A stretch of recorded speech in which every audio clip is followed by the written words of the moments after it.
हार्दिक स्वागत छ कार्यक्रम आदिवासी संवाद समयमा। म श्याम राणा मगर। कार्यक्रम आदिवासी संवाद समयमा नेपालका आदिवासी जनजातिहरूका विभिन्न सवालहरूमा रहेर कुराकानी गर्ने गर्दछौँ। आजको कार्यक्रममा मैले एकजना अतिथिलाई निम्त्याएको छु। उहाँ हुनुहुन्छ नेपाल आदिवासी जनजाति महासङ्घका पूर्व महासचिव, साथै त्रिभुवन विश्वविद्यालय समाजशास्त्र मानवशास्त्र केन्द्रीय विभागका पूर्व विभागीय प्रमुख प्राध्यापक डाक्टर ओम गुरुङ। आउनुहोस् आजको कार्यक्रममा नेपालका आदिवासी जनजातिहरूका विभिन्न सवालहरू लगायत समसामयिक विषयवस्तुमा उहाँसँग गरिएको कुराकानी सहितको यो सामग्री। आदिवासी संवाद समयमा यहाँलाई हार्दिक स्वागत छ। आराम हुनुहुन्छ? अहिले राम्रै छु। आजभोलि केमा व्यस्त हुनुहुन्छ?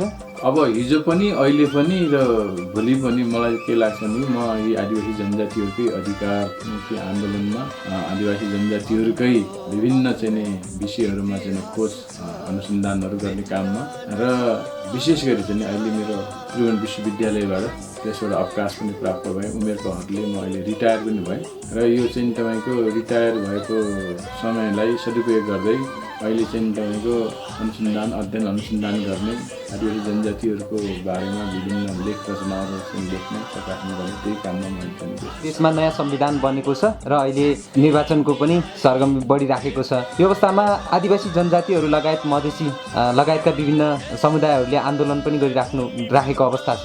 तपाईँ एउटा नेपाल आदिवासी जनजाति महासङ्घको पूर्व महासचिव पनि हुनुहुन्छ, त्यस्तै गरी देशकै एकजना बौद्धिक व्यक्तित्व पनि हुनुहुन्छ। के भन्नुहुन्छ यो बारेमा?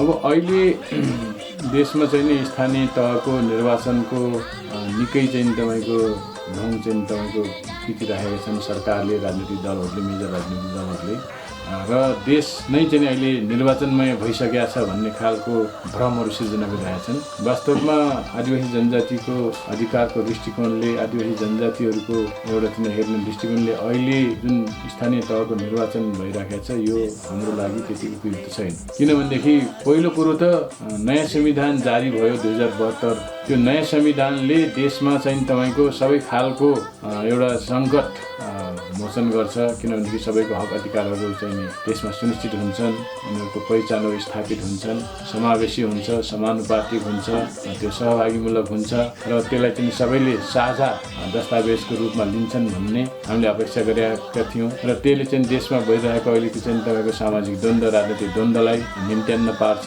देशमा शान्ति कायम हुन्छ, देश समृद्धिको बाटोतिर अगाडि बढ्छ भन्ने हामीले अपेक्षा गरेका थियौँ। तर त्यो संविधान जारी भएको बेलादेखि नै हामीले त्यो संविधानलाई स्वीकार गर्न सक्ने स्थिति भएन। किनभनेदेखि त्यो संविधान फेरि पनि तपाईँको त्यो प्रतिक्रमणकारी भयो, त्यो तपाईँको प्रतिक्रियावादी भयो, यथास्थितिवादी भयो। संविधानले आदिवासी जनजातिहरूको पहिचानलाई स्थापित गर्न सकेन, संविधानले आदिवासी जनजातिहरूको अधिकार सुनिश्चित गर्न सकेन, उनीहरूको सहभागिता, उनीहरूको समानुपातिक प्रतिनिधित्वलाई त्यसले तपाईँको सम्बोधन गर्न सकेन। समग्रमा भन्दाखेरि आदिवासी जनजातिहरूको भावना, उनीहरूको चाहनालाई संविधानले कुनै पनि तपाईँको सन्दर्भमा सम्बोधन गर्न सकेन र त्यो संविधान आदिवासी जनजातिहरूको दृष्टिकोणमा फेरि पनि प्रतिगामी संविधान, त्यो प्रतिक्रियावादी संविधान, यथास्थितिवादी संविधानकै रूपमा त्यो तपाईँको अहिले हामीले हेरिराखेका छौँ। त्यस कारणले त्यो संविधान आफैमा त्यो तपाईँको एकदम त्रुटिपूर्ण छ। त्यस्तो त्रुटिपूर्ण संविधानलाई हामीले स्वीकार पनि गरेका छैनौँ। त्यसकै विरुद्धमा हामीले संविधान जारी हुनु अगाडिदेखि अहिलेसम्म निरन्तर रूपमा आन्दोलन गरिराखेका छौँ। त्यसमा भएका प्रतिक्रियागत त्रुटिहरू, त्यसमा भएका अन्तर्वस्तुहरूलाई सच्याउनु पर्छ, त्यसलाई खारिज गरेर नयाँ संविधान दिनुपर्छ। जुन संविधानले आदिवासी जनजातिहरूको भावना, चाहना, उनीहरूको अधिकार, उनीहरूको पहिचानलाई सुनिश्चित गर्छ, त्यो खालको गर्ने संविधान पुनः लेखिनुपर्छ भन्ने हाम्रो आन्दोलनको माग हो। र त्यसैको लागि हामीले अहिले आदिवासी जनजातिहरूको बलमा बरकतले मात्र नभ्याउने हुँदा हामी जस्तै बहिष्करणमा परेका, हामी जस्तै तपाईँको सीमान्तकृत, हामी जस्तै उपेक्षित उत्पीडित अरू पनि समुदायहरू, मधेसी छन्, दलित छन्, शिल्पीहरू, त्यसरी खसहरू छन्, मुस्लिमहरू छन्, महिलाहरू लगायतका अन्य तपाईँको क्षेत्र लिङ्गका जनताहरूसँग मिलेर संयुक्त राष्ट्रिय आन्दोलनको थालनी गरेका छौँ। देशव्यापी रूपमा आन्दोलन अगाडि बढिरहेको छ। यो कुरो सबैलाई जानकारी छ। अहिले त्यही प्रतिगमनकारी तपाईँको अथवा प्रतिगामी संविधानको आधारमा टेकेर अहिले स्थानीय तहको निर्वाचनको घोषणा गरिएको छ। वास्तवमा अहिलेको स्थानीय तहको निर्वाचन त्यही तपाईँको प्रतिगामी भनिएको संविधानमा उल्लेख भएका प्रावधानहरूको पनि विरुद्धमा छ। त्यसले तपाईँको त्यही संविधानमा भएका कतिपय तपाईँको प्रावधानहरूलाई त्यसले उल्लङ्घन गरेको छ। त्यसमा तपाईँको कमसेकम सर्वप्रथम आदिवासी जनजातिहरूको भाषा संस्कृतिहरूको संरक्षण सम्वर्धन गर्नको लागि, उनीहरूको विकासको लागि आदिवासी जनजातिहरू बसोबास गरेका क्षेत्रहरूमा विशेष क्षेत्रहरू चाहिँ तपाईँको हुनुपर्छ, स्वायत्त क्षेत्रहरू हुनुपर्छ, त्यसपछि संरक्षित क्षेत्रहरू हुनुपर्छ भन्ने खालको प्रावधानहरू छन् त्यो धारा चाहिँ 56मा। तर ती सबै कुरो चाहिँ तपाईँको मेटाएर अहिले बालानन्द पौडेलको संविधानमा बनेको आयोगले ती सबै कुरा मेटाएर 744 को एउटा चाहिँ तपाईँको स्थानीय तहको संरचना चाहिँ सरकारलाई बुझाएको छ र त्यही चाहिँ तपाईँको संरचनागत एउटा प्रतिवेदनको आधारमा अहिलेको स्थानीय तहको निर्वाचन घोषणा गरिएको छ, जुन चाहिँ आदिवासी जनजातिहरूलाई त्यो स्वीकार्य छैन दुईवटा कारणले। एउटा त त्यो सङ्घीय चाहिँ संरचनामा देश गइसकेपछि, सङ्घीय चाहिँ तपाईँको गणतन्त्रमा देश चाहिँ प्रवेश गरिसकेपछि त्यो स्थानीय तहको निर्वाचन गर्ने काम सङ्घको होइन, त्यो चाहिँ स्थानीय तहको निर्वाचन गर्ने काम प्रान्त राज्यको। सङ्घीयताको मर्म र सिद्धान्त विपरीत अहिले चाहिँ तपाईँको स्थानीय तहको निर्वाचनको घोषणा गरिएको छ, जसले चाहिँ यो प्रान्तलाई अधिकारविहीन बनाएको छ, प्रान्तको अधिकारमाथि सङ्घ अथवा केन्द्रको चाहिँ हस्तक्षेप बढाएको छ। त्यस कारणले हामीले त्यो चाहिँ तपाईँको सैद्धान्तिक रूपबाट त्यसलाई चाहिँ स्वीकार गर्न सकिँदैन। त्यो स्थानीय तहको निर्वाचन भनेको प्रान्त अथवा राज्यले गर्ने काम हो, त्यो सङ्घले गर्ने काम चाहिँ होइन। त्यसको चाहिँ आधारमा पनि हामीले अहिलेको निर्वाचन यो चाहिँ त्रुटिपूर्ण छ, यो निर्वाचन चाहिँ तपाईँको डेट जसरी घोषणा गरिएको छ त्यो फिर्ता लिनुपर्छ भन्ने हाम्रो एउटा माग छ। अर्को कुरो, स्थानीय तहको संरचनामा आदिवासी जनजातिहरूले मागेको संरक्षित क्षेत्र हुनु पर्यो, विशेष क्षेत्र हुनु पर्यो, स्वायत्त क्षेत्रहरू हुनु पर्यो, त्यो अहिलेको स्थानीय तहको संरचनामा कहीँ कतै छैन र कहाँ पर्ने त्यो ठेगान पनि छैन। त्यस कारणले गर्दाखेरि त्यो विशेष क्षेत्र, संरक्षित क्षेत्र, स्वायत्त क्षेत्र बिनाको स्थानीय तहको निर्वाचन हुनु भनेको आदिवासी जनजातिहरूको अधिकार चाहिँ तपाईँको त्यसलाई चाहिँ निम्त्यान्न पार्ने हो, उनीहरूलाई फेरि पनि चाहिँ अधिकारविहीन बनाउनु हो, उनीहरूको पहिचान फेरि पनि चाहिँ तपाईँको मेटाउनु हो। त्यस कारणले गर्दाखेरि त्यस्तो खालको संरचना अन्तर्गत बनेको स्थानीय तहको अहिले स्थानीय चाहिँ निर्वाचनमा आदिवासी जनजातिहरूले सहभागी हुनुपर्छ, त्यसमा भाग लिनुपर्छ भन्ने चाहिँ कुरो आउँदैन। त्यस कारणले गर्दाखेरि अहिले यिनै मुद्दाहरूलाई लिएर फेरि हामीले चाहिँ तपाईँको आन्दोलन चाहिँ अगाडि बढाइरहेका छौँ।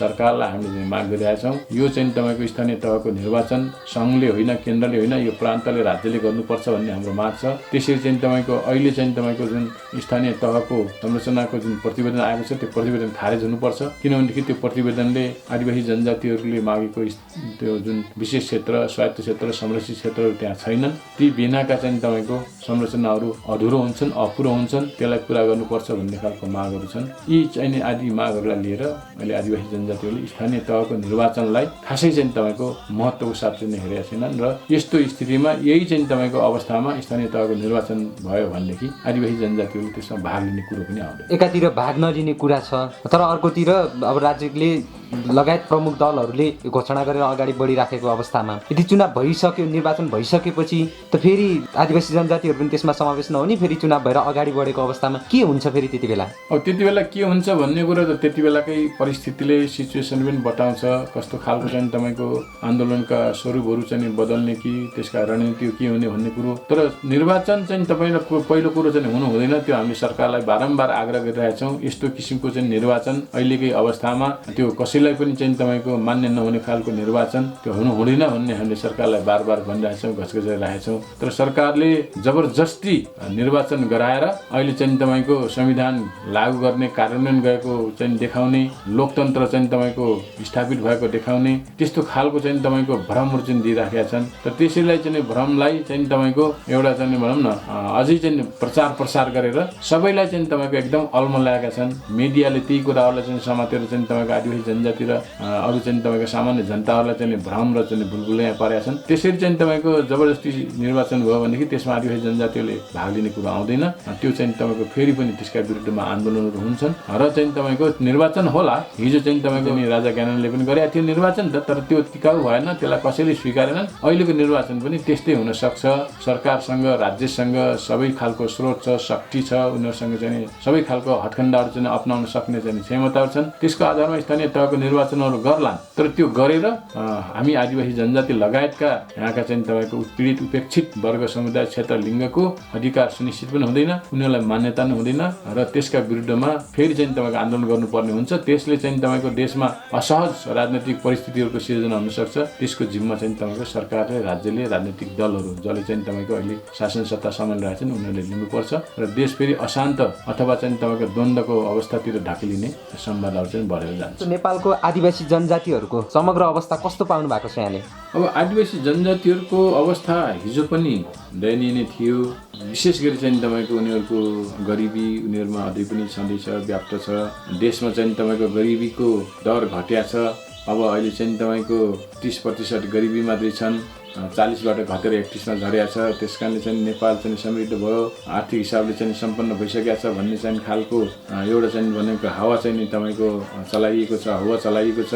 तर आदिवासी जनजातिहरूको प्रतिशत गरिबीको प्रतिशत घटेको हेर्ने हो भनेदेखि त्यस्तो खासै चाहिँ तपाईँको प्रतिशत घटेको छैन। अझै पनि 40-45% आदिवासी जनजातिहरू गरिबकै रेखामुनि छन्। अनि चाहिँ तपाईँको शिक्षामा पनि उनीहरूको चाहिँ तपाईँको साक्षरता प्रतिशत तल्लो तहमा अलिअलि बढेको छ। भर्खरै हामीले चाहिँ गरेको एउटा अनुसन्धानले के देखाएको छ भनेदेखि प्राथमिक तहको चाहिँ तपाईँको साक्षरता दर चाहिँ बढेको छ। तर जब चाहिँ तपाईँको माथिल्लो लेभलको शिक्षामा चाहिँ गइन्छ त्यही आदिवासी जनजातिहरूको साक्षरता दर फेरि घटेको छ। आर्थिक हिसाबले गरिब छन्, सामाजिक हिसाबले चाहिँ गरिब छन्, स्वास्थ्य सुविधाको हिसाबले पनि उनीहरूमा त्यस्तो खालको सुविधामा चाहिँ पहुँच चाहिँ छैन। राजनैतिक हिसाबले अहिले चाहिँ संविधान चाहिँ सभामा त्यसपछि अहिलेको संसदमा प्रतिनिधिहरू यसो देखिन्छन्, तर आदिवासी जनजातिहरूको मुद्दा उठाउने, आदिवासी जनजातिहरूको बारेमा वकालत गर्ने, उनीहरूको पहिचान स्थापित गर्ने खालका ती चाहिँ तपाईँको प्रतिनिधिहरू चाहिँ छैनन्। त्यसकारणले राजनैतिक तहमा अथवा राजनैतिक क्षेत्रमा आदिवासी जनजातिहरूको प्रतिनिधित्व, त्यसरी चाहिँ तपाईँको आदिवासी जनजातिहरूको सहभागिता अझै पनि एकदम चाहिँ न्यून नै छ। जनसङ्ख्याको अनुपातमा उनीहरू अझै पनि पछि नै छन्। सरकारी सेवामा त आदिवासी जनजातिहरू अहिले चाहिँ तपाईँको 10-15% माथि जान सकेकै छैन। त्यस कारणले गर्दाखेरि समग्रमा आदिवासी जनजातिहरूको चाहिँ तपाईँको अवस्था अझैसम्म नै नाजुक छ। उनीहरूको चाहिँ तपाईँको अवस्था अझैसम्म कमजोर छ र चाहिँ उनीहरूको चाहिँ तपाईँको समग्र प्रतिनिधित्व सरकारमा, त्यसपछि राजनीतिमा, संसदमा, मन्त्री परिषदमा सबैमा हेर्ने हो भनेदेखि तपाईँको उनीहरूले चाहिँ तपाईँको निर्णायक तहमा उनीहरूको चाहिँ तपाईँको प्रतिनिधित्व, उनीहरूको समावेशिता, सहभागिता त्यस्तो उल्लेखनीय पाइँदैन। केही चाहिँ एकाध व्यक्तिहरूलाई समातेर आदिवासी जनजातिहरूको राम्रो खालको प्रतिनिधित्व भएको छ, उनीहरूको सहभागिता बढेको छ, उनीहरू पनि चाहिँ तपाईँको ठुल्ठुलो चाहिँ पदहरूमा पुगेका छन् भन्ने खालको देखाउने एउटा चाहिँ सेरेमोनियल टाइपको अथवा चाहिँ तपाईँको अर्नामेन्टल एउटा रिप्रेजेन्टेसन भएको देखिन्छ। तर खासै आदिवासी जनजातिहरूको अधिकार सम्बन्धी, उनीहरूको पहिचान सम्बन्धी, उनीहरूको प्रतिनिधित्व सम्बन्धी, उनीहरूको सहभागिता समावेशी सम्बन्धी छलफल गर्ने, त्यसमा चाहिँ तपाईँको भाग लिने, त्यसको निर्णय गर्ने, त्यसको प्रतिफल सबैले चाहिँ तपाईँको पाउने खालको त्यो खालको व्यवस्था, त्यो खालको प्रतिनिधित्व, त्यो खालको सहभागिता अझैसम्म चाहिँ हुन सकेका छैन। त्यसले गर्दाखेरि आदिवासी जनजातिहरू अझै पनि पहिचानको हिसाबले उनीहरू चाहिँ तपाईँको ओझेलमा परेका छन्, प्रतिनिधित्वको हिसाबले उनीहरू चाहिँ तपाईँको पछि परेका छन्, समग्र विकासमा उनीहरू अझै पनि चाहिँ तपाईँको पछि नै छन् भन्ने चाहिँ तपाईँको देखिन्छ। अब यो अवस्थाबाट अगाडि लानको लागि जस्तो नेपालका आदिवासी जनजातिहरूलाई विशेष गरेर सशक्तिकरण गरेर अगाडि लैजानको लागि कुन कुन कदमहरू चालिनुपर्छ जस्तो लाग्छ यहाँलाई? अब यसमा 2-3वटा रणनीतिहरू हुन्छन्। त्यो चाहिँ कुनै चाहिँ सरकारले गर्नुपर्ने हुन्छ, कुनै आदिवासी जनजाति आफैले गर्नुपर्ने हुन्छ। सरकारले, राज्यले गर्ने कुरो के भनेदेखि तपाईँको देश अहिले पनि चाहिँ तपाईँको एकात्मक छ। राज्य सत्ता अहिलेसम्म पनि केन्द्रीकृत छ। संघीयतामा हामी गइसकेका छौँ, लोकतान्त्रिक गणतन्त्र चाहिँ स्थापित भइसकेका छ, तर हामीले त्यसको कुनै पनि व्यावहारिक अनुभूति गर्न पाएका छैनौँ। त्यसले गर्दाखेरि देशमा जबसम्म चाहिँ तपाईँको बहुराष्ट्रिय राज्यको निर्माण हुँदैन, जबसम्म चाहिँ विविधतालाई आत्मसात गरिँदैन, त्यसलाई चाहिँ तपाईँको कदर गरिँदैन, मान्यता दिइँदैन र सबै जात जातिहरूको उनीहरूको जनसङ्ख्याको अनुपातमा राज्यका विभिन्न चाहिँ तपाईँको निकाय र विभिन्न तहहरूमा उनीहरूको समावेशी समानुपातिक प्रतिनिधित्व हुँदैन, तबसम्म चाहिँ तपाईँको देशमा कुनै किसिमको चाहिँ तपाईँको विकास भयो भनेर चाहिँ भन्न चाहिँ सकिँदैन। आदिवासी जनजातिहरू फेरि पनि त्यस दृष्टिकोणले धेरै पछि परेका छन्। उनीहरूको पहिचानको बारेमा अझैसम्म पनि तपाईँको देशको राज्य सत्ताले स्वीकार गरेका छैन, राजनैतिक दलहरू चाहिँ स्वीकार गरेका छैन। उनीहरूको पहिचान सहितको चाहिँ अधिकार स्थापित हुने कुरोमा पनि धेरै नै चाहिँ तपाईँको कन्जुस्याइ गरिएको छ, धेरै नै चाहिँ तपाईँको उनीहरूलाई हेप्ने चेप्ने चाहिँ गरिएको छ। उनीहरूको भाषाको समस्या छ, बहुभाषिक नीति चाहिँ हुनुपर्ने, नेपालमा बोलिने सबै भाषालाई राष्ट्रभाषा भनिएको छ, तर सरकारी कामकाजको भाषा अझै पनि चाहिँ तपाईँको नेपाली खस भाषालाई नै चाहिँ अङ्गीकार गरिएको छ। त्यस कारणले गर्दा भाषाको विशेषाधिकार एउटा समुदायको एउटा भाषालाई दिएर आदिवासी जनजातिले बोल्ने धेरै भाषाहरू चाहिँ तपाईँको एकदम ओझेलमा परेका छन्। धर्मको दृष्टिकोणले पनि देशलाई चाहिँ तपाईँको धर्मनिरपेक्ष राज्य चाहिँ घोषणा गरिएको छ, तर चाहिँ तपाईँको त्यसमा एउटा व्याख्यात्मक टिप्पणी भनेर फेरि धर्मनिरपेक्ष भनेको सनातन धर्मको रक्षा गर्नु भनेर उही हिन्दू धर्मलाई विशेष चाहिँ तपाईँको संरक्षण गरिएको छ। छ, विशेष किसिमले अधिकार प्रदान गरिएको छ।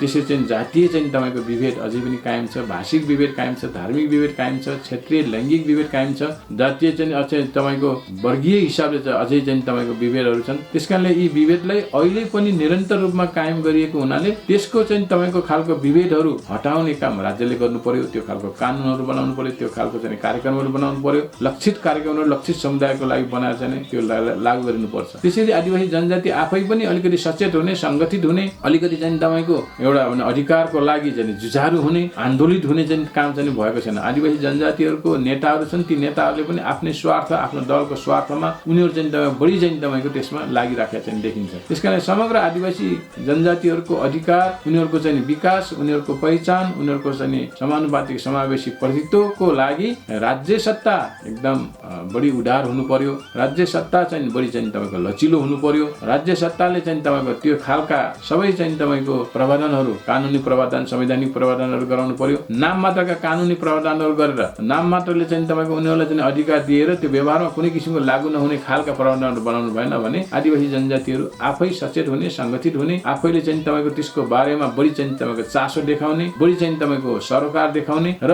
एकदम सचेत ढङ्गले, सङ्गठित ढङ्गले आफ्नो अधिकारको लागि आन्दोलन चाहिँ अगाडि बढ्ने, आफू जस्तै अरू चाहिँ तपाईँको विभेदमा परेका, उत्पीडनमा परेका, बहिष्करणमा परेका वर्गहरू छन्, समुदायहरू छन्, जातिहरू छन्, क्षेत्र लिङ्गका चाहिँ जनताहरू छन्, उनीहरूसँग चाहिँ तपाईँको एउटा हुनसक्छ, उनीहरू चाहिँ एक हुन सक्दैन, कमसेकम कार्यगत रूपमा मोर्चाबन्दी गरेर भए पनि आफ्नो अधिकारको लागि एउटा सङ्गठित भएर अगाडि बढ्ने काम चाहिँ तपाईँको आदिवासी जनजातिले आफैले पनि गर्नुपर्छ। नेपाल आदिवासी जनजाति महासङ्घ जुन जनजातिहरूको हक हितको लागि भनेर स्थापना गरियो, त्यो स्थापना कालदेखि आजसम्म आइपुग्दाखेरि कस्तो कस्तो उपलब्धिहरू त्यो सङ्घले दिए जस्तो लाग्छ यहाँलाई? यहाँ आफै पनि महासचिवको भूमिका निर्वाह गरिसक्नु भएको छ, के लाग्छ, कसरी मूल्याङ्कन गर्नुहुन्छ अहिलेसम्म आउँदा गर्दा? अब आदिवासी जनजाति महासङ्घको स्थापना त 2046 सालको जनआन्दोलनपछि आदिवासी जनजातिहरूको हक अधिकारको लागि एउटा चाहिँ तपाईँको आन्दोलन गर्ने आन्दोलनकारी संस्थाको रूपमा स्थापित भएको र त्यो संस्थाले छरिएर बसेका आदिवासी जनजातिहरूको सङ्घ संस्थाहरूलाई एक ठाउँमा ल्याउने, त्यसलाई चाहिँ तपाईँको समन्वय गर्ने र एक किसिमको सामूहिक नेतृत्व प्रदान गर्ने, आफ्नो अधिकारको लागि गरिने आन्दोलनमा सामूहिक नेतृत्व प्रदान गर्ने भन्ने खालले चाहिँ तपाईँको त्यो उद्देश्यले चाहिँ स्थापना भएको र सुरुका चाहिँ आदिवासी जनजाति महासङ्घको आन्दोलनको मुख्य एजेन्डा भनेको पहिचान, आदिवासी जनजातिहरूको पहिचान हराएको छ, राज्यले त्यो पहिचान चाहिँ तपाईँको खाइदिएको छ, गुमाइदिएको छ। त्यसकारणले पहिचान स्थापित गर्ने हो। त्यो पहिचान स्थापित गर्नको लागि पहिचानका जुन किसिमको आधारहरू छन्, भाषा, संस्कृति, धर्म, संस्कार, भूमि, भूगोल, इतिहास, ती कुराहरूको चाहिँ तपाईँको जोगाउनु पर्छ भन्ने खालले चाहिँ तपाईँको सुरुका मुद्दाहरू, त्यसरी हामीले पहिचानमुखी मुद्दाहरू उठायौँ। सामाजिक सांस्कृतिक एउटा चाहिँ जागरणका चाहिँ अभियानहरू चलायौँ र आदिवासी जनजातिहरूको पहिचान स्थापित गर्नको लागि हामी चाहिँ तपाईँको अगाडि बढ्यौँ र 61वटा जनजाति रिकमेन्ड गरिए, तर 59 जनजातिहरू 2001 को कानुनद्वारा त्यो चाहिँ तपाईँको कानुनी मान्यता प्राप्त गरेर अहिले हामी आदिवासी जनजाति हौँ भनेर गर्वका साथ हिँड्ने चाहिँ तपाईँको स्थिति आएको छ। यो आदिवासी जनजाति आन्दोलनको सबैभन्दा ठुलो उपलब्धि हो। त्यसपछि जुन चाहिँ तपाईँको देशमा एउटा भनौँ न प्रतिगमन सुरु भयो, राजाले चाहिँ तपाईँको आफ्नो हक अधिकारहरू, सबै राजनैतिक अधिकारहरू आफ्नो हातमा लियो। यहाँ चाहिँ तपाईँको एक किसिमले फेरि लोकतन्त्रलाई मास्ने काम चाहिँ तपाईँको अभियान सुरु गर्यो। त्यसपछि आदिवासी जनजातिहरूले अब राजनैतिक अधिकार बिना, लोकतन्त्र बिना आदिवासी जनजातिहरूको कुनै पनि किसिमको अधिकारहरू चाहिँ संरक्षित हुन सक्दैनन्, बच्न सक्दैनन्। आदिवासी जनजातिहरूको भाषा बच्न सक्दैन, धर्म संस्कार बच्न सक्दैन, उनीहरूको भूगोल, भूमि बच्न सक्दैन, त्यहाँबाट विस्थापित हुनुपर्छ, राजनैतिक अधिकारहरू सुनिश्चित हुन सक्दैनन्। त्यसकारणले हामीले राजनैतिक अधिकार पनि खोज्नुपर्छ। खालि चाहिँ तपाईँको एउटा पहिचान मात्र खोजेर पुग्दैन, भाषा संस्कृतिलाई मात्र अप्नाएर पुग्दैन, त्यसलाई जोगाउनैको लागि पनि लोकतन्त्र चाहिन्छ, लोकतान्त्रिक अधिकारहरू चाहिन्छन्। त्यो खालको चाहिँ तपाईँको अभियानमा हामी पनि सरिक हुनुपर्छ। त्यो खालको आन्दोलनमा भनेर नै हामीले 62-63 को जनआन्दोलनमा सक्रिय चाहिँ तपाईँको सहभागी चाहिँ भएको र त्यसपछि हामीले धेरै चाहिँ तपाईँको उपलब्धिहरू गरियो। आदिवासी जनजातिहरूको पहिचान स्थापित भयो, समानुपातिक समावेशीको मुद्दालाई हामीले स्थापित गर्न चाहिँ सफल भयौँ। अहिले हामीले त्यो पाएका छैनौँ, तर पनि समानुपातिक समावेशी जातीय जनसङ्ख्याको आधारमा राज्यका सबै अङ्गमा, सबै तहमा हुनुपर्छ भन्ने मुद्दा हामीले स्थापित गरे। त्यो राजनीतिक दलहरूले त्यसलाई चाहिँ तपाईँको सर्लक्कै चाहिँ अहिले खाइदिएको अवस्था छ। मधेसीहरूले चाहिँ संघीयताको लागि उनीहरूले ठुलो कुर्बानी गरे र संघीयता देशमा प्राप्त भयो भनेदेखि आदिवासी जनजातिहरूले समावेशी समानुपातिक प्रतिनिधित्वको लागि हामीले चाहिँ ठुलै चाहिँ तपाईँको योगदान पुर्यायो। त्यसपछि आदिवासी जनजातिहरूलाई राष्ट्रिय अन्तर्राष्ट्रिय चाहिँ मञ्चहरूमा, राष्ट्रिय अन्तर्राष्ट्रिय समुदायको बीचमा स्थापित गराउने, त्यसलाई भिजिबल गराउने, उसको छवि माथि ल्याउने काम चाहिँ आदिवासी जनजाति महासङ्घले गर्यो। त्यसरी चाहिँ आदिवासी जनजातिहरूको अमेरिका अन्तर्राष्ट्रिय कानुनहरू जो चाहिँ तपाईँको छन् ILO कन्भेन्सन 69 पारित गराउनलाई देशबाट चाहिँ तपाईँको त्यो सफल भयो। त्यसरी चाहिँ तपाईँको आदिवासी जनजातिहरूको अधिकार सम्बन्धीको संयुक्त राष्ट्र सङ्घीय चाहिँ घोषणा पत्रमा राज्यको अनुमोदन आवश्यक थियो। त्यो अनुमोदन पनि चाहिँ प्राप्त गर्नलाई हामीले चाहिँ दबाब दियो, त्यो पनि सफल भयो। त्यसबाहेक चाहिँ आदिवासी जनजातिहरूले जुन चाहिँ तपाईँको समानुपातिक प्रतिनिधित्व खोजिरहेका थिए संविधान सभामा, त्यो संविधान सभामा कमसे कम 58% समानुपातिक एउटा प्रतिनिधित्व गराउन पनि सफल भयो र कानुनी धेरै कुराहरू चाहिँ तपाईँको सफल भएको छ। अहिले आदिवासी जनजातिहरूको सबै क्षेत्रबाट त्यसलाई चाहिँ तपाईँको उठान गर्ने, मुद्दाहरू उठाउने, सबै राष्ट्रिय अन्तर्राष्ट्रिय कम्युनिटीहरूले कमसेकम आदिवासी जनजातिहरूको बारेमा केही नगरे पनि त्यसको नाम चाहिँ दिनमा एकचोटि लिनुपर्ने बाध्यता, त्यस्तो खालको अवस्थाको सिर्जना आदिवासी जनजाति महासङ्घ र त्यसले उठाएको आन्दोलनले गरे। तर पछिल्लो दिनहरूमा विशेष गरी चाहिँ मेरो आदिवासी जनजाति महासङ्घबाट महासचिवको पदावधि समाप्त भइसकेपछि अलि आदिवासी जनजाति महासङ्घले जुन गर्नुपर्ने भूमिका, खेल्नुपर्ने चाहिँ तपाईँको भूमिका त्यो अलि बिस्तारै कम हुँदै गयो। आदिवासी जनजातिहरूले आफ्नो अधिकारको लागि उठाउने जुन आन्दोलन हो त्यो अलि ओझेलमा पर्दै गयो। मुद्दाहरू अलि चाहिँ तपाईँको कमजोर हुँदै गयो, फितलो हुँदै गयो। हाम्रो सङ्गठनहरू, हाम्रो चाहिँ तपाईँको जातीय सङ्गठनहरू पनि विभिन्न राजनैतिक दलको एउटा प्रभावमा परेर आफ्ना अधिकारहरू पनि अलि बिर्सिए जस्तो, अलि कमजोर भए जस्तो चाहिँ गरिराखेका छन्। र अहिले आउँदाखेरि त आदिवासी जनजाति महासङ्घ एक किसिमले चाहिँ तपाईँको एउटा पेन्डुलम जस्तै भयो, केही गर्न नसक्ने। उनीहरूले चाहिँ तपाईँको राजनैतिक दलको प्रभावमा परेर राजनैतिक दलले चाहिँ तपाईँको जे गर्छ त्यहीमा चाहिँ तपाईँको सन्तोष मान्ने खालको अवस्थाहरू चाहिँ अहिले चाहिँ आइराखेको छ। विशेष गरी अहिलेको जुन नयाँ नेतृत्व छ, योभन्दा अगाडिको नेतृत्व त दुईटा नेतृत्व त कुनै किसिमको चाहिँ तपाईँको जनजातिको अधिकारमा केही वास्तै नगर्ने अथवा वास्ता गरे पनि त्यसलाई चाहिँ तपाईँको नाम मात्रको लागि चाहिँ वास्ता गरेर बस्ने स्थिति चाहिँ अवस्था आयो। त्यसले गर्दाखेरि हाम्रो आन्दोलनहरू कमजोर भयो, हाम्रो मुद्दाहरू ओझेलमा परे र हामीलाई राज्यले, सरकारले, राजनैतिक दलहरूले फेरि हेप्ने चेप्ने अवस्थाको चाहिँ सिर्जना चाहिँ भएको छ। अहिले आएर तपाईँको नयाँ नेतृत्व चयन भएको छ। नयाँ नेतृत्वले फेरि पनि आन्दोलनको कुरा गर्छ, आन्दोलनको मुद्दाहरू उठाउँछु भन्ने प्रतिबद्धता जाहेर गर्छ। तर अहिलेसम्म पनि खासै त्यो प्रभावकारी आन्दोलनको घोषणाहरू चाहिँ गरेको, त्यसको कार्यक्रमहरू गरेको अवस्था छैन। तैपनि आशा गरौँ अधिकारहरू चाहिँ तपाईँको सुनिश्चित गराउनलाई उनीहरू चाहिँ अगाडि बढ्छन् भन्ने खाले चाहिँ आशा चाहिँ गरिएको छ। त्यो हिजोको अवस्थामा आन्दोलनका कुनै कार्यक्रमहरू नदिने, आन्दोलनलाई चाहिँ एकदम ओझेलमा पार्ने, मुद्दाहरू नउठाउने भएको हुनाले नै महासङ्घले गर्नुपर्ने काम महासङ्घले आफैले गर्न नसके हुनाले पद्मरत्न तुलाधरको नेतृत्वमा हामी सबै भएर चाहिँ तपाईँको आदिवासी जनजाति राष्ट्रिय आन्दोलनको गठन गर्नु पर्यो र त्यसले सकि नसकी देशव्यापी रूपमा आदिवासी जनजातिको पहिचान र अधिकारको मुद्दाहरू उठाएर आन्दोलन गर्नु पर्यो। त्यो अहिलेको अवस्थामा आएर अहिले चाहिँको नयाँ नेतृत्वले अब त्यसो हुन्न, हामी संयुक्त रूपमा सबैले साझा रूपमा राष्ट्रिय आन्दोलन गर्नुपर्छ, हामीले चाहिँ तपाईँको छिन्न भिन्न भएर टुटफुट भएर अलग थलग भएर चाहिँ तपाईँको आन्दोलन गऱ्यौँ भनेदेखि हामी कमजोर हुन्छौँ, त्यस कारणले हामी सबै सँगै बस्नुपर्छ भन्ने खालको सहमतिहरू, त्यो खालको चाहिँ तपाईँको प्रतिबद्धताहरू जनाएको छ। तर चाहिँ कार्यान्वयनमा चाहिँ तपाईँको त्यो लागू भएको छैन। त्यसले गर्दाखेरि अहिले आन्दोलन चाहिँ कमजोर भएको छ। यो कमजोरको फाइदा अहिलेको राज्य सत्ताले उठाइराखेको छ। त्यसले गर्दाखेरि हाम्रा मुद्दाहरू, पहिचानका मुद्दा, हाम्रा चाहिँ समानुपातिक समावेशीका मुद्दाहरू एकदम ओझेलमा पारेर त्यसलाई आजभन्दा भोलि चाहिँ तपाईँको झन् कमजोर बनाउन जाने, त्यसलाई चाहिँ संविधानिकबाट पनि भटाउँदै जाने, त्यसलाई चाहिँ तपाईँको एउटा व्यवहारमा लागू नगर्ने कामहरू गरिरहेछ। त्यो हाम्रै कमजोरीको कारणले पनि हो। राज्य सत्ता एकदम त्यो प्रतिगामी छ, त्यो यथास्थितिवादी छ, प्रतिक्रियावादी छ, जनविरोधी छ। त्यो आफैमा चाहिँ तपाईँको त्यो खालको चाहिँ तपाईँको कारणले गर्दाखेरि हाम्रो अधिकारहरू सुनिश्चित भएका छैनन्। हामीलाई चाहिँ तपाईँको दबाएको छ, हेपेको छ, हामीलाई विभिन्न खालको जाल झेल प्रलोभनमा कतिपयलाई चाहिँ पारेको छ। त्यो कमजोरीले चाहिँ हामी चाहिँ तपाईँको हामी आन्दोलनमा कमजोर भएका छौँ भने हाम्रो आफ्नै कारणले पनि हामी चाहिँ तपाईँको हाम्रो आन्दोलनको लागि माथि उठ्न सकिरहेका छैनौँ, हामी मुद्दालाई उठाउन सकिरहेका छैनौँ। त्यो गर्नु नितान्त जरुरी छ। हामी आफैमा टुटफुट भएर विभिन्न राजनीतिक दलको चाहिँ तपाईँको प्रभावमा परेर आफ्नो व्यक्तिगत स्वार्थ, व्यक्तिगत चाहिँ तपाईँको पद प्रतिष्ठाको लागि हामी चाहिँ तपाईँको त्यतापट्टि बढी चाहिँ तपाईँको लालायत भएका छौँ, लालची भएका छौँ। त्यसले गर्दा पनि हाम्रो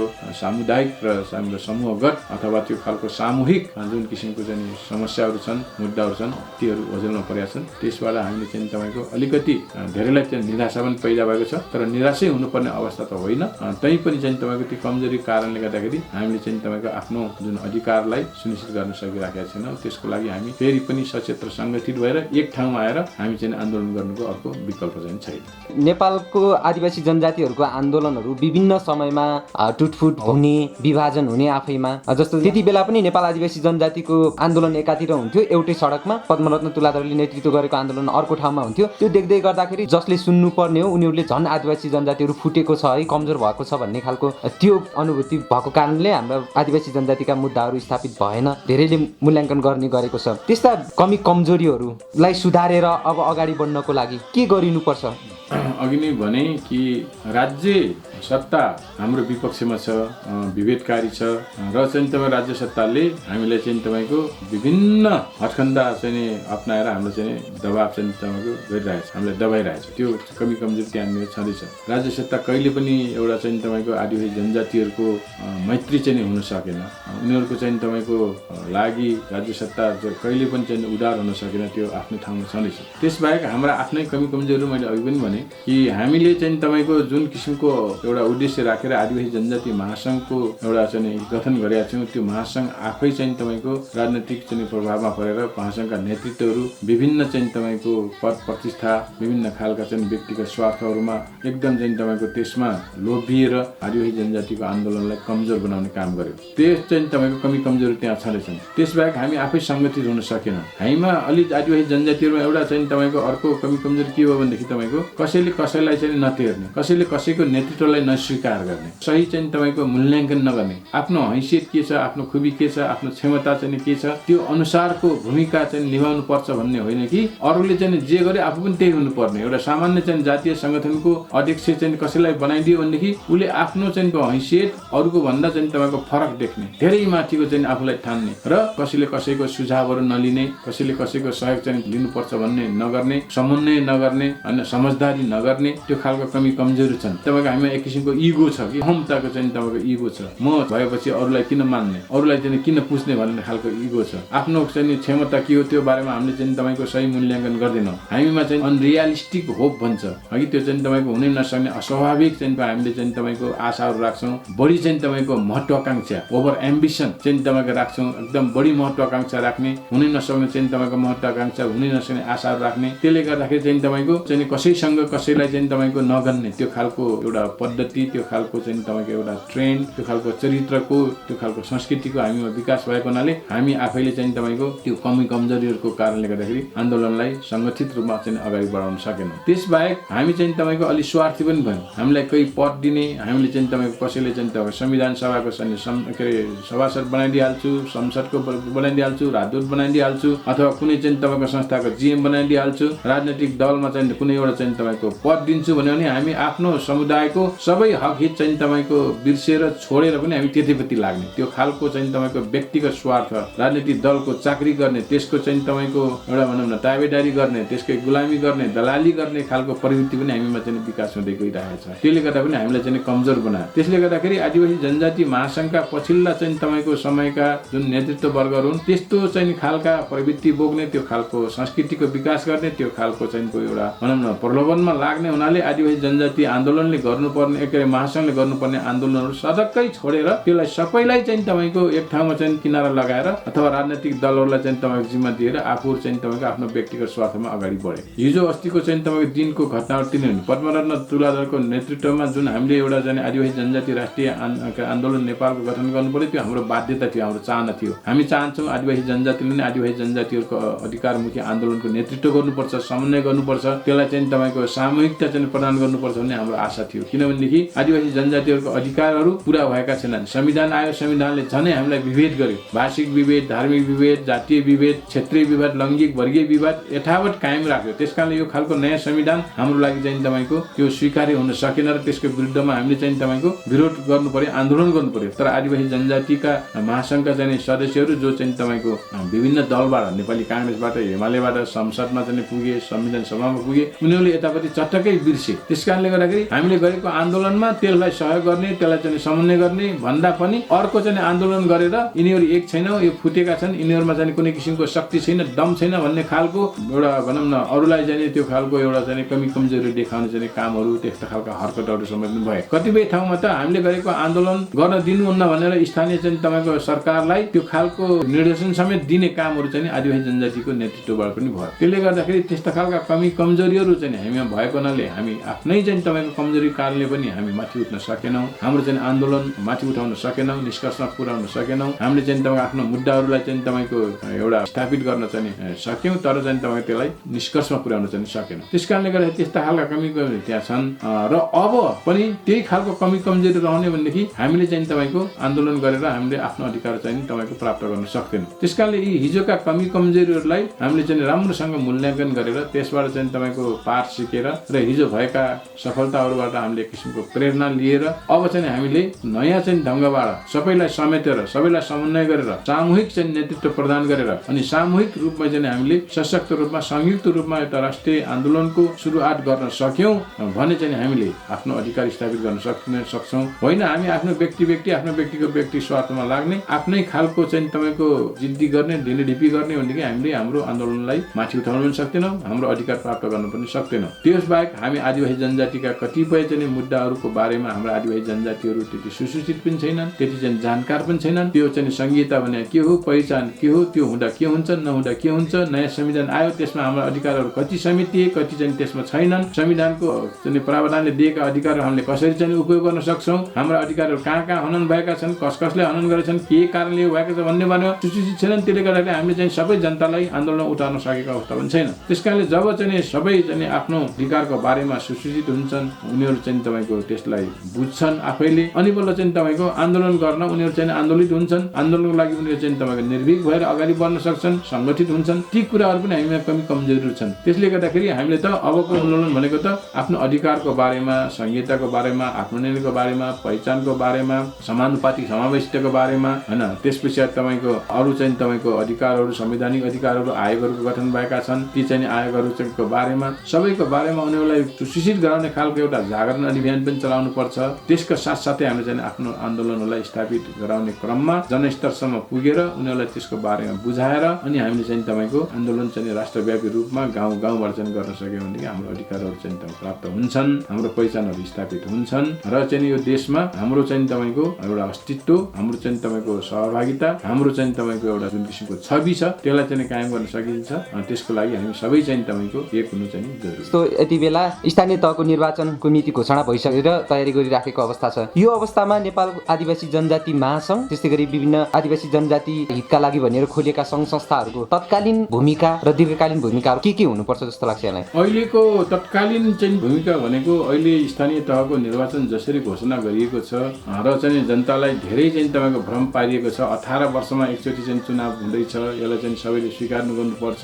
यो चाहिँ भनेको स्थानीय सरकार चाहिँ हो, जनताको जनजीविकासँग जोडिएको छ, संविधानको लागू गर्ने, लोकतन्त्रको चाहिँ तपाईँकोलाई चाहिँ व्यावहारिक जीवनमा चाहिँ उतार्ने यो स्थानीय निर्वाचन नै हो भनेर राज्यले, सरकारले जसरी चाहिँ तपाईँको एउटा विभिन्न मिडियाद्वारा प्रचार प्रसार गरेर अहिले चाहिँ जनतालाई जसरी चाहिँ भ्रम पारेका छ र यो खालको चाहिँ उभार चाहिँ ल्याउने प्रयत्न गरेका छ, त्यसको बारेमा हामीले एकदम चाहिँ स्पष्टसँग बुझ्ने किसिमले जनतालाई बुझाउन आवश्यक छ। हो, संविधानको हामी विरोधी होइनौँ, हामी चाहिँ तपाईँको अहिलेको स्थानीय निर्वाचनको विरोधी चाहिँ होइनौँ, हामी त्यो चाहिन्छ, संविधान पनि चाहिन्छ। तर जुन तरिकाले संविधान चाहिँ आयो, जुन चाहिँ संविधानमा भएका चाहिँ अन्तर्वस्तुहरू छन् जो चाहिँ आदिवासी जनजातिहरूको हित हकको चाहिँ विरुद्धमा छन्, त्यसको विरुद्धमा, त्यसको विपक्षमा हामीले स्पष्टै रूपमा चाहिँ जनतालाई बुझाउन सक्नुपर्छ।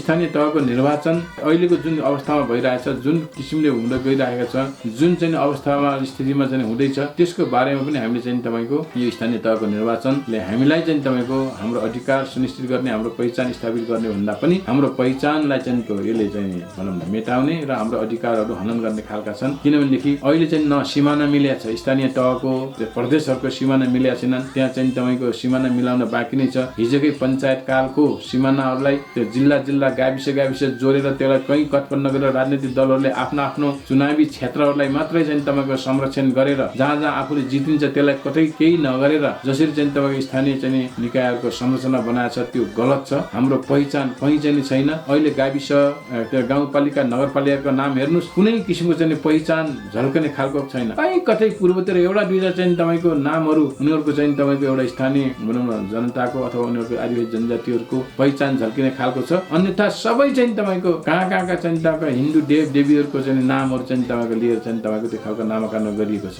नामाकरणको बारेमा त्यस्तो हाम्रो पहिचान मेटाएको छ। सीमाङ्कन हामीलाई चाहिँ विभाजित गरेर हामी कहिल्यै चाहिँ तपाईँको प्रतिनिधित्व हुन नसक्ने, हामी चाहिँ नगरपालिका हुन सक्छौँ, न गाउँपालिका अध्यक्षमा हुन सक्छौँ, इभन वडा अध्यक्ष पनि जित्न नसक्ने किसिमले चाहिँ तपाईँको सीमाङ्कनहरू गरिएको छ। जनसङ्ख्यालाई त्यसरी चाहिँ विभाजन गरिएको छ, उनीहरूको मनोविज्ञान, उनीहरूको भाषा, उनीहरूको संस्कृति त्यसरी विभाजन गरिएको छ। त्यस्तो खालको चाहिँ तपाईँको सीमाङ्कनहरू गरिएको छ र चाहिँ सीमाङ्कन हेरफेर गर्ने कुरै चाहिँ तपाईँको कहिल्यै आउँदैन। राज्यले, सरकारले जहिले पनि संविधान संशोधन गरेर आदिवासी जनजातिहरूको माग, दलितको माग, त्यसरी चाहिँ तपाईँको मधेसीहरूको माग पुरा गर्छु भन्छ, तर त्यो कहिल्यै गर्दैन। खालि अलमलाउने, झुलाउने काम मात्र चाहिँ गरिराखेको छ। हामी यत्रो समय चाहिँ आन्दोलनमा छौँ। हाम्रा मागहरूलाई चाहिँ एकदम गम्भीर भएर पुरा गर्नेतिर राज्य चाहिँ तपाईँको कहिले पनि चाहिँ इमान्दार साथ लागेको चाहिँ छैन। त्यस कारणले गर्दाखेरि त्यस्तो खालको अवस्थामा अहिलेको निर्वाचन हाम्रो लागि चाहिँ तपाईँको घातक नै हुन्छ। हामी कहिल्यै चाहिँ तपाईँको परिणत हुन नसक्ने किसिमले स्थानीय तहमा समेत आउन नसक्ने किसिमले त्यो चाहिँ स्थानीय तहहरूको चाहिँ तपाईँको संरचनाहरू बनेका छन्। त्यसकारणले हाम्रो स्वायत्त क्षेत्रहरू हाम्रो विशेष क्षेत्र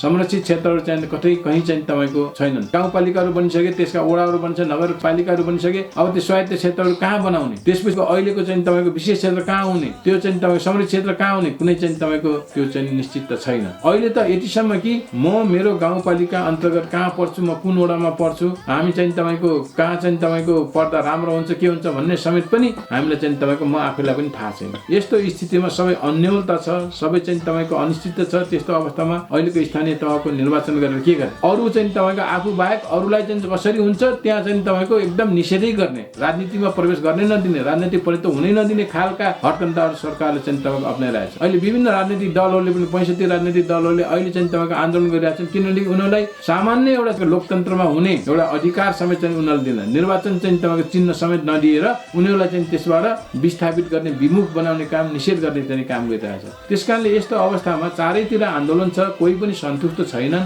आदिवासी जनजाति छैन, मधेसी छैन, दलित शिल्पीहरू छैनन्, मुस्लिमहरू छैनन् र राजनीतिक दलहरू जो चाहिँ तपाईँको निर्वाचनमा भाग लिन्छौँ तर हामीलाई सामान्य एउटा चाहिँ तपाईँको निर्वाचनको चिन्ह देऊ, त्यो चिन्हको आधारमा हामीले भाग लिन पाउनु पर्ने अधिकार छ भन्दाखेरि पनि उनीहरूले चाहिँ त्यो समय पनि दिन नचाहने, त्यो समय पनि चाहिँ दिन नसक्ने र चाहिँ दिनै चाहिँ तपाईँको कहिल्यै चाहिँ तपाईँको इमान्दार नदेखाउने राजनीतिक दलले र अहिलेको राज्य सरकारले गरेको स्थानीय तहको निर्वाचन हाम्रो लागि चाहिँ तपाईँको घातक छ, हाम्रो लागि त्यो चाहिँ तपाईँको हानिकारक छ। त्यसकारणले यो बारेमा सबैलाई चाहिँ बुझाउने, सबैसँग चाहिँ तपाईँको हामीले हातमाला गरेर यो अभियान गाउँसम्म पुर्याउने हो र अहिलेकै अवस्थामा यस्तै किसिमले चाहिँ निर्वाचन भयो भनेदेखि यो चाहिँ हामीलाई धन्य हुँदैन भन्ने किसिमले पनि हामी जान सक्नुपर्छ। त्यसको बारेमा स्पष्ट हाम्रो चाहिँ धारणा, स्पष्ट हाम्रो चाहिँ तपाईँको कुराहरू आउनुपर्छ। त्यो गरेर मात्रै चाहिँ तपाईँको हामीले हाम्रो चाहिँ अधिकार सुनिश्चित गर्न सक्छौँ। नेपाली आम युवाहरूमा थोरै निराशाहरू पनि छाएको देखिन्छ।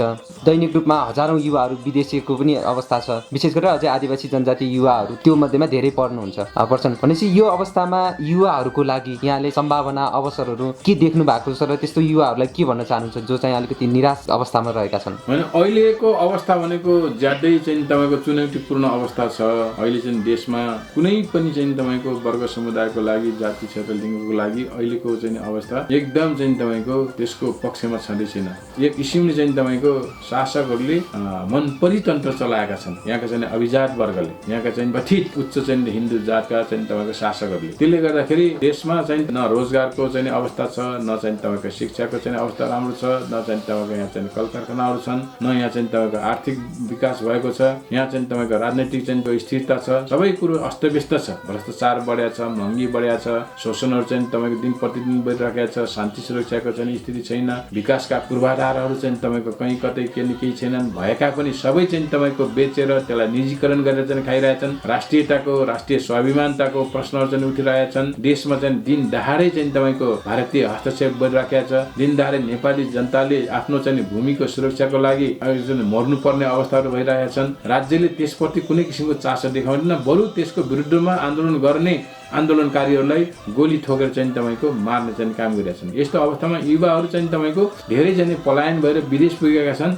रोजगारको अवस्था नहुँदाखेरि, रोजगारको चाहिँ अवसरहरू सिर्जना नहुँदाखेरि उनीहरू विदेश जान बाध्य भएका छन्। त्यो उनीहरूको बाध्यता पनि हो। तर हामी चाहिँ तपाईँको यसरी चाहिँ तपाईँको सबै हरेस खाएर निराश भएर देशमा केही छैन, हामी सबै विदेशमा गएपछि मात्रै हाम्रो भाग्य र भविष्य बन्छ भनेर विदेशतिर पलायन हुनु मात्रैले हाम्रो चाहिँ समस्या समाधान होइन। त्यस कारणले गर्दाखेरि हाम्रो समस्या त हामी आफै यहीँ लडेर हुन्छ। यहाँ चाहिँ तपाईँको यहाँको समस्यादेखि भागेर, यहाँको चुनौतीदेखि भागेर होइन। चुनौतीहरू छन्, त्यसको साथसाथै अवसरहरू पनि छन्, सम्भावनाहरू पनि छन्। त्यसले गर्दाखेरि त्यसलाई हेरेर यहाँको चाहिँ तपाईँको जुन किसिमले मनपन्थी चलाएका छन् यिनको विरुद्धमा सङ्घर्ष गरेर यिनलाई चाहिँ तपाईँको हामीले चाहिँ तपाईँको ठिक ठाउँमा ल्याउनको लागि युवाहरू नै चाहिँ सबभन्दा शक्तिशाली चाहिँ तपाईँको एउटा भनौँ न वर्ग हो। त्यस कारणले त्यो शक्तिशाली वर्ग अहिले वैदेशिक रोजगारको लागि खाडी मुलुकमा त्यत्तिकै छन्, पूर्वी चाहिँ एसियामा चाहिँ पुगेका छन्, मलेसियातिर छन्, त्यसरी चाहिँ तपाईँको अलिकति पैसा चाहिँ हुन सक्ने जापानतिर पुगेका छन्, हङकङ हङकङतिर छन्, त्यसरी युरोपमा छन्, अमेरिकातिर बेलायततिर गइरहेछन्। हाम्रा युवाहरू त चाहिँ लाखौंको संख्यामा विदेशी हुनाले नै ती चाहिँ तपाईँको जो शक्ति सम्पन्न चाहिँ शक्तिशाली एबल बडी एउटा चाहिँ तपाईँको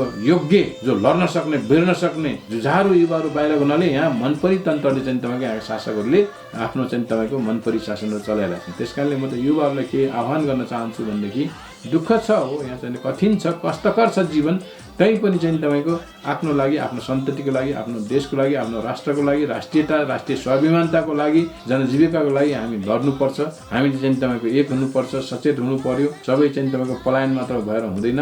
आफ्नो देशमा फर्केर आएर आफ्नो देश बनाउनको लागि, देशबाट चाहिँ तपाईँको लागि यो खालका चाहिँ शासकहरूको पन्जाबाट मुक्ति गराउनको लागि, एउटा आफू पनि मुक्ति हुने र देशलाई पनि मुक्ति गराउनको लागि हामी चाहिँ तपाईँको फेरि पनि आन्दोलन गर्नुपर्छ, लड्नुपर्छ र हामी चाहिँ तपाईँको आफ्नै देशमा चाहिँ हामी चाहिँ संगठित हुनुपर्छ भन्ने म आह्वान गर्छु। नेपालका आदिवासी जनजातिहरूको आन्दोलनहरूमा सञ्चार माध्यमको कारणले पनि कमजोरी भयो। नेपालका आदिवासी जनजातिहरूको सञ्चार माध्यममा पहुँच नभएको कारणले त्यस्ता आन्दोलनहरू अलिकति कमजोरी भयो भन्ने खालका गुनासाहरू पनि आएका छन्। यति बेला स्वयं आदिवासी जनजातिहरूले समेटिएको भनौँ न, उनीहरूले स्थापना गर्दै गरेको र उनीहरूको सहज पहुँच पुग्ने खालको सञ्चार माध्यमहरूको आवश्यकता यहाँले कस्तो देख्नु भएको छ र त्यसले कस्तो भूमिका खेल्नुपर्छ जस्तो लाग्छ यहाँलाई?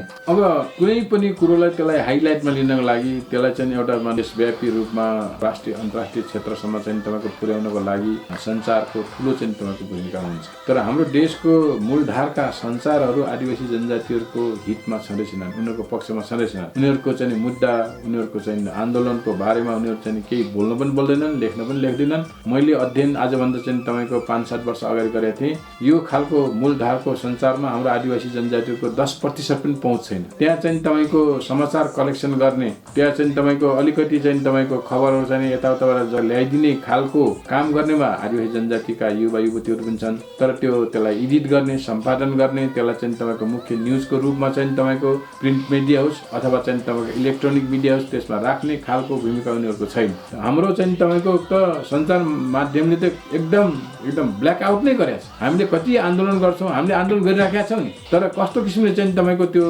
मेसेज दिन्छ भनेदेखि केही गरेका छैनन्, केही भएकै छैन, यिनीहरूले गर्नै सक्दैनन् भन्ने खालले। अस्ति मात्रको हामीले चाहिँ तपाईँको एउटा नेपाल बन्दको आयोजना गरेका थियौँ। त्यो नेपाल बन्दको आयोजनामा मिडियाले एउटा सल्लाह, मूलधारका मिडियाले चाहिँ तपाईँको एउटा सल्लाह नै के गर्यो भनेदेखि तपाईँको नेपाल बन्दको न्युज चाहिँ तपाईँको नेगेटिभ पनि नदिनु, सकारात्मक त कुरै छोडिदिऊ होइन, यस्तो गरे उस्तो गरे, बन्द गरे सफल भयो यस्तो भन्ने कुरा त छोडिदिनुहोस्। त्यो बन्द गर्नु हुँदैन, बन्द गरेपछि चाहिँ तपाईँको जनतालाई दुःख हुन्छ, क्षति हुन्छ भन्ने किसिमले नेगेटिभ न्युज पनि नदिने भन्ने चाहिँ सल्लाह गरेर हाम्रो चाहिँ तपाईँको त्यो धेरै ठाउँमा चाहिँ एकदम प्रभावकारीबाट ढङ्गबाट भएका बन्धनको कार्यक्रमहरू चाहिँ तपाईँको दिँदै दिएन न्युजले। त्यस्तो खालको चाहिँ तपाईँको असाध्य पूर्वाग्रही, असाध्य पक्षपाती न्युजहरू छन्, त्यस्तो खालको चाहिँ मिडियाहरू छन्। त्यसले गर्दाखेरि पनि हाम्रो आन्दोलन ओझेलमा पर्नुको मुख्य कारण त्यो पनि एउटा हो। त्यसलाई चाहिँ तपाईँको दिँदै दिन्नन्, सिरियसली लिँदै लिन्नन्, त्यसलाई चाहिँ कभर गर्दै गर्दैनन्। त्यस कारणले न्युजप्रति हाम्रो कुनै किसिमको चाहिँ तपाईँको एउटा भनौँ न विश्वास र आस्था रहने खालको चाहिँ छँदै छैन। अब हाम्रो चाहिँ विभिन्न खालका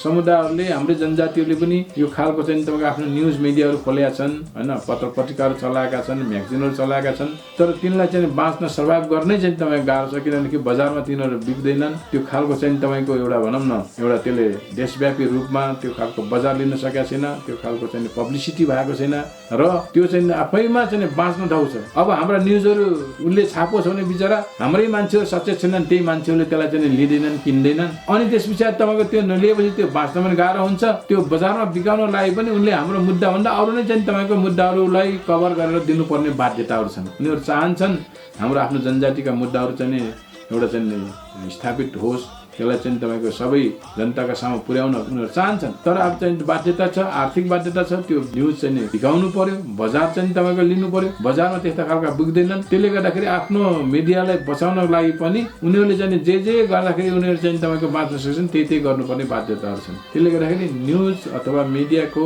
यो खालको भूमिका अहिले चाहिँ तपाईँको एकदम गौण भएर गएको छ कि हाम्रो चाहिँ तपाईँको आन्दोलनको लागि अथवा आन्दोलनको पक्षमा। कारणले यो चाहिँ तपाईँको बडो दुःखलाग्दो कुरा हो। यो चाहिँ तपाईँको एक किसिमको विडम्बना नै हो। यसलाई चाहिँ तपाईँको सुधार्ने दिनहरू कुनै दिन आउला, तर अहिलेको स्थितिमा मिडिया चाहिँ तपाईँको जनजातिको पक्षमा पक्कै चाहिँ छैन। जस्तो निरन्तर रूपमा आदिवासी जनजातिको हक हितको लागि लाग्छु, अध्ययन गर्छु, अनुसन्धान गर्छु भनेर लागिराख्नु भएको छ। भावी योजनाहरू बारेमा खुलाइदिनुहोस् न। हामी कार्यक्रमको अन्तिममा छौँ। अब म त हिजोसम्म विश्वविद्यालयको एउटा प्रोफेसरको रूपमा चाहिँ नि कार्यरत थिएँ। प्रोफेसर हुँदा पनि मेरो पढाउने विषय पनि, लेख्ने विषय पनि, चाहिँ तपाईँ गर्ने विषय पनि आदिवासी जनजातिहरूकै लागि चाहिँ नि उनीहरूकै पक्षमा, उनीहरूकै अधिकारको लागि हो। मैले जे बोल्थेँ, जे लेख्थेँ, जे पढाउँथेँ ती कुराहरू चाहिँ तपाईँको विषयवस्तुहरूमै म आधारित भएर, तर पूर्वाग्रही भएर कुनै अरू जाने जातिलाई खसालेर अथवा अरू जातिलाई चाहिँ तपाईँको विभेद हुने किसिमले उनीहरूको मान सम्मानमा चोट किसिमले होइन। वास्तविक एउटा चाहिँ तपाईँको कुरो के हो, देशको खास परिस्थिति के हो, नेपालको समाजको बनोट कस्तो छ, नेपाली समाजमा कुन खालको चाहिँ तपाईँको एउटा भनौँ न सामाजिक एउटा परिस्थिति छ, उनीहरूको विशेषता छ, त्यो बारेमा पढाउने, समाजको बारेमा भएका विभेदहरूको बारेमा, त्यसका विभेदका ऐतिहासिक एउटा आधारहरू के हुन्, त्यसका राजनैतिक कारणहरू के हुन्, त्यो बारेमा चाहिँ गर्ने। त्यस पछाडि नेपाली विविधतालाई जसरी चाहिँ समस्याको रूपमा हेरिएछ, त्यो समस्या किन होइन, त्यो चाहिँ स्रोत किन हो, त्यो एसेट अथवा सम्पत्ति किन हो भन्ने बारेमा यहाँका चाहिँ विद्यार्थीहरूलाई, एमए पिएचडीका विद्यार्थीहरूलाई पढाउने काम पनि गरियो। त्यही कुराहरू चाहिँ तपाईँको सडकमा पनि गरियो, त्यही कुरा चाहिँ तपाईँको अरू खालको आम सभामा पनि गर्ने काम मेरो चाहिँ हिजो पनि भयो, अहिले पनि त्यही भइरहेछ। म रिटायर भइसकेको छु, तर पनि हिजोभन्दा म अझै झनै व्यस्त भएको छु, किनभने आन्दोलनमा म एकदम अझै पनि सरिक छु, सहभागी छु, सक्रिय सहभागिता हुन्छ।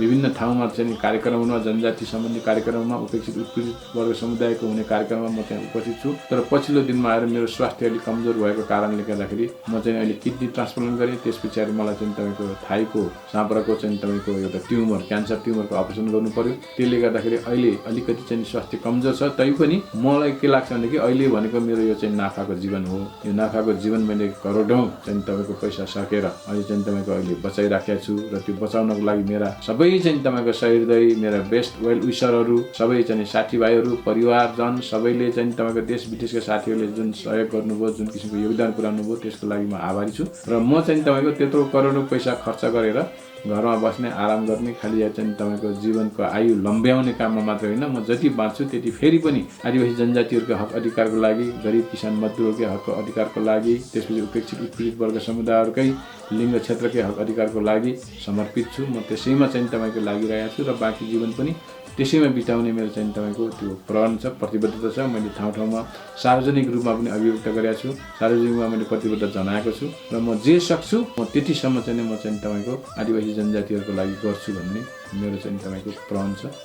तपाईँहरूको मगर मिडिया मार्फत सबै चाहिँ तपाईँको आम आदिवासी जनजाति लगायतका यहाँ उपेक्षित उत्पीडित वर्ग समुदाय जनताहरूलाई यही चाहिँ तपाईँको मेरो आग्रह र यो सन्देश दिन चाहन्छु। हामी धरती पुत्र हौ, स्वाभिमानी छौ, हामी धरती पुत्र